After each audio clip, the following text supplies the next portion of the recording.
नमस्कार, मैं हूं आशीष कुमार श्रीवास्तव और आप देख रहे हैं नेशन दर्पण। 9 अगस्त 2024 को कोलकाता की एक होनहार ट्रेनी डॉक्टर का रेप के बाद मर्डर कर दिया जाता है आजकर मेडिकल कॉलेज में। एक दर्जी पिता की वह इकलौती बेटी थी।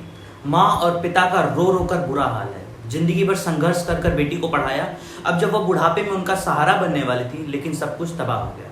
लेकिन फिर भी ममता बनर्जी की सरकार इस केस को सुलझाने में और ना ही आरोपियों को सजा दिलवाने के लिए कोई अहम कदम उठा रही है, जिस पर अब राज्य के गवर्नर ने अपनी चुप्पी तोड़ी है।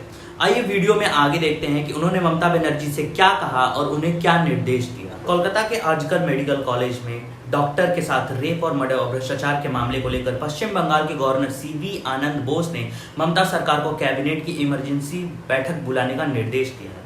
उन्होंने कहा, सरकार रेप मर्डर को लेकर राज्य में चल रहे प्रदर्शनों को लेकर चुप्पी साध कर नहीं बैठ सकती है और सरकार अपनी जिम्मेदारियों से बच नहीं सकती है। राज्य की जनता पुलिस कमिश्नर का इस्तीफा मांग रही है और प्रदर्शन कर रही है। ममता सरकार को तुरंत कैबिनेट की मीटिंग बुलाकर कमिश्नर विनीत गोयल को बर्खास्त करना चाहिए। साथ ही TMC सांसद जवाहर सरकार ने राज्य की हालात को देखते हुए अपने पद से इस्तीफा देने का फैसला किया है और साथ ही उन्होंने यह भी फैसला किया कि वह अब राजनीति से संन्यास लेंगे। जवाहर सरकार ने 8 सितंबर को पार्टी अध्यक्ष और ममता बनर्जी को चिट्ठी लिखकर सरकार की कार्यशैली पर निराशा जताई और उन्होंने ममता बनर्जी को बताया कि वो जल्द ही दिल्ली जाकर राज्यसभा अध्यक्ष को अपना इस्तीफा सौंप देंगे। उन्होंने चिट्ठी में लिखा, मैं आजकल अस्पताल में हुई भयानक घटना के बाद 1 महीने तक चुप रहा।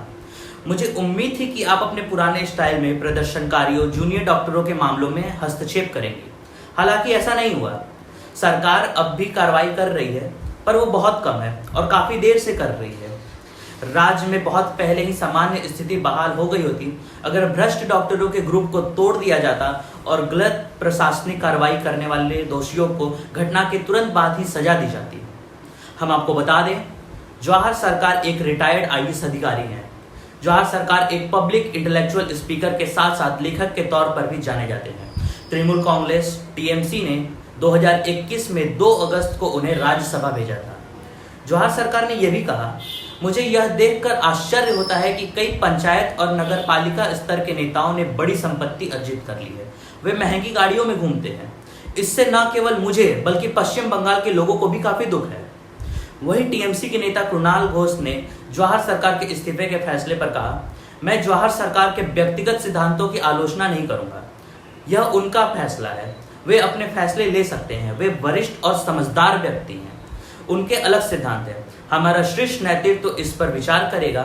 इस बारे में मैं कुछ नहीं कह सकता। देखिए, समाधान तो 2 ही है। या तो ममता सरकार पीड़िता को पूर्ण न्याय दिलाए, एक आरोपी और हर एक जिम्मेवार को सजा मिल जाए जल्द से जल्द, या फिर उनसे अगर ये नहीं हो रहा है तो वो इस्तीफा दे दें। जब एक महिला मुख्यमंत्री के होते हुए भी प्रदेश में महिलाएं सुरक्षित नहीं है तो ये बेहद दुखद है।